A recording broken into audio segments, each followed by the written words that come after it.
কংগ্ৰেছে কৈছে কাৰো খাদ্যাভাসত হাত দিয়া নাই। বিজেপিয়ে কৈছে কংগ্ৰেছ ধৰ্ম নিৰপেক্ষ নহয়। গোবধ গোমাংসক লৈ আক্ৰমণ প্ৰত্যাক্ৰমণ অব্যাহত। কালি মুখ্যমন্ত্ৰীয়ে কি কৈছে যে ভূপেন বৰাই যদি লিখি দিয়ে তেতিয়া বিজেপিয়ে সেইটো খোৱা বন্ধ কৰি দিব। তাৰমানে কি আগতে কি কৈ আছিলে? কালি কৈছে মই লিখি দিলে তেওঁ নাখায়। বিফ বেন কৰা কথাষাৰ মাননীয় মুখ্যমন্ত্ৰী ডাঙৰীয়াই তেখেতে মুখেৰে কোৱা নাই। তেখেতে কৈছে কি যে কংগ্ৰেছে যদি বিচাৰে তেতিয়াহ'লে তেখেতে বেন কৰি দিব বা বন্ধ কৰি দিম বুলি কৈছে। গতিকে এতিয়া যিহেতু কংগ্ৰেছে এতিয়া নিজে কৈছে যে বিফ বেন কৰিব নালাগে, হয় লাগে যদি লাগে বুলি লিখিতভাৱে দিয়ক। চামুগুৰিত বিজেপিৰ প্ৰাৰ্থী দীপ্তিৰঞ্জন শৰ্মাৰ বিজয়ক লৈ সাংসদ ৰকিবুল হুছেইনে অভিযোগ আনিছিল গোমাংসৰ ৰাজনীতিৰ। আৰু এই বিষয়টোক লৈ এদিন অগাপিছাকৈ মন্তব্য আছিল মুখ্যমন্ত্ৰীৰ। আৰু মুখ্যমন্ত্ৰীৰ মন্তব্যক আঁত ধৰিয়ে ভূপেন বৰাৰ টাৰ্গেট বিজেপি RSS। আমি কেতিয়াও কাৰো খাদ্যাভাসত হাত দিয়া নাই। কোনে কি সাজ পোছাক পিন্ধিব, কোনে কি খাদ্য খাব, আমি কংগ্ৰেছ দলে সমাজবাদত বিশ্বাস কৰোঁ। কিন্তু বিজেপি আৰু RSSে কৈ আছিলে গৌ পূজাৰ কথা, গৌ মাতাৰ কথা, গো হত্যাৰ বিৰুদ্ধাচৰণ কৰাৰ কথা। আমি কোনোবাই যি খাদ্য যোনে ভাল পায়, কোনোবাই নিৰামিষ ভাল পায়, কোনোবাই আমিষ ভাল পায়। সনাতনী সংস্কৃতিক গৌ মাতা হিচাপে পূজা কৰা হয়।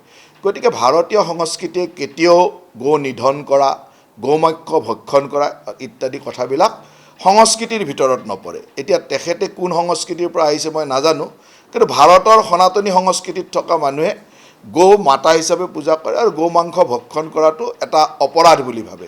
আৰু সেইকাৰণে মই আশা ৰাখিছিলোঁ যে তেখেতসকলে নিশ্চয়কৈ তেনেকুৱা সনাতনী কথাই ক'ব, কিন্তু ভোটৰ আশাততো এই কথাবিলাক ক'ব নোৱাৰে। যিয়ে নহওক তেখেতসকলে অনুৰোধ কৰিলে পত্ৰ এখন দিলে মুখ্যমন্ত্ৰীয়ে কৰিম বুলি কৈছিলে। এদিন পূৰ্বে মুখ্যমন্ত্ৰীয়ে কৈছে ভূপেন বৰাই লিখি দিয়ক, ৰাজ্যত গোমাংস খোৱা বন্ধ হৈ যাব। ভূপেন বৰাই কৈছে মই লিখি দিলেহে কাম কৰে নেকি মুখ্যমন্ত্ৰীয়ে। মুখ্যমন্ত্ৰী ডক্টৰ শৰ্মাক ডাইৰেক্ট টাৰ্গেট ভূপেন বৰাৰ। এতিয়া যদি ৰকিবুল হুছেইন আৰু ভূপেন বৰাই কৈ দিয়ে যে গৌ মাংস বিজেপিয়েও খাব নালাগে, AGPও খাব নালাগে, কংগ্ৰেছেও খাব নালাগে, তাতকৈ ভাল কাম কি হ'ব পাৰে? আৰু তেনেকুৱা কথা লিখি দিলে কংগ্ৰেছ দলে, তেতিয়াহ'লেতো অহা ইলেকশ্যনত ময়ে মানুহক ক'ম যে কংগ্ৰেছক ভোট দি দিয়ক। কালি মুখ্যমন্ত্ৰীয়ে কি কৈছে যে ভূপেন বৰাই যদি লিখি দিয়ে তেতিয়া বিজেপিয়ে সেইটো খোৱা বন্ধ কৰি দিব। তাৰমানে কি আগতে কি কৈ আছিলে? কালি কৈছে মই লিখি দিলে তেওঁ নাখায়। তাৰমানে তেওঁক মই লিখি দিব লাগিব, তেওঁ কি খাব, কি পিন্ধিব, বিহুত কেনেকৈ নাচিব। এই যে বিহুত যে তেওঁ বিহু নামত যে দীঘল দীঘলকৈ জাপ মাৰে মঞ্চত গৈ, সেইটো মই লিখি দিছিলোঁ নে? সংস্কৃতি, আমাৰ ভাষা, আমাৰ ধৰ্ম পৰম্পৰা ৰীতি নীতি ৰক্ষা কৰাৰ অধিকাৰ, সন্মান কৰাৰ অধিকাৰ, সেইটো আমাক সংবিধানে শিকাইছে আৰু আমি সেইমতে চলিম। মুঠতে গোমাংসক লৈ ৰাজনীতি এতিয়া জমি উঠিছে। শাসক পক্ষৰ ফালৰ পৰা যদি কংগ্ৰেছলৈ তিৰ্যক বাক্যবান, আনপিনে সমানেই উভতি ধৰিছে বিৰোধী পক্ষয়ো। ভূপেন বৰাক দিল্লীৰ পৰাই টিপ্পনী মন্ত্ৰী পবিত্ৰ মাৰ্ঘেৰিটাৰ। মুখ্যমন্ত্ৰীৰ কথাত ভয় খাই দিক বিদিক হেৰুৱাইছে ভূপেন বৰাই। আনপিনে সাংসদ দিলীপ শইকীয়াৰ প্ৰতিক্ৰিয়া, কংগ্ৰেছৰ অৱস্থা এতিয়া খুবেই বেয়া। পানীত থলে পৰুৱাই পায় আৰু পানীত নামিলে জোকে খায়। বিহালে কোনে ইলেকশ্যন খুলিব, কোন সম্পাদক হ'ব, কোন কলৈ যাব, কংগ্ৰেছৰ ভৱিষ্যত ৰাস্তা কোনফালে যাব, এইবিলাক সিদ্ধান্ত লয় গৌৰৱ গগৈ। আৰু ভূপেন দাক দায়িত্ব দিছে বুকু ফলা, কবিতা লিখা। আৰু আজিৰ তাৰিখত মই এইকেইদিন দেখি আছোঁ তেখেত ব্যস্ত হৈছে গৰু মাংস লৈ। এইটো আমাৰ অসমীয়া সংস্কৃতি, ভাৰতীয় সংস্কৃতিত এইবিলাক আছে নেকি?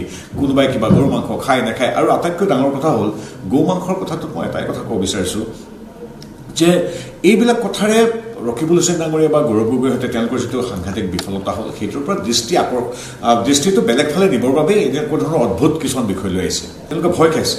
তেওঁলোকৰ মূল কথা হ'ল এইবিলাক কথা নাপাতিলে, গৌ মাংসৰ কথা নাপাতিলে জানোচা তেওঁলোকৰ মূল ভোট বেংক, তেওঁলোকে নিয়াৰ মাজত আকৌ কিবা সন্দেহৰ অৱকাশ এটা সৃষ্টি হৈ যাব। গতিকে দিক বিদিক হেৰুৱাই তোষামোদৰ শেষ সীমাত আছেগৈ। আৰু এতিয়া সমস্যা হৈছে কংগ্ৰেছ নেতৃত্বৰ যে পাৰত বহিলে পোকে খায় আৰু পানীত নামিলে জোকে খায়।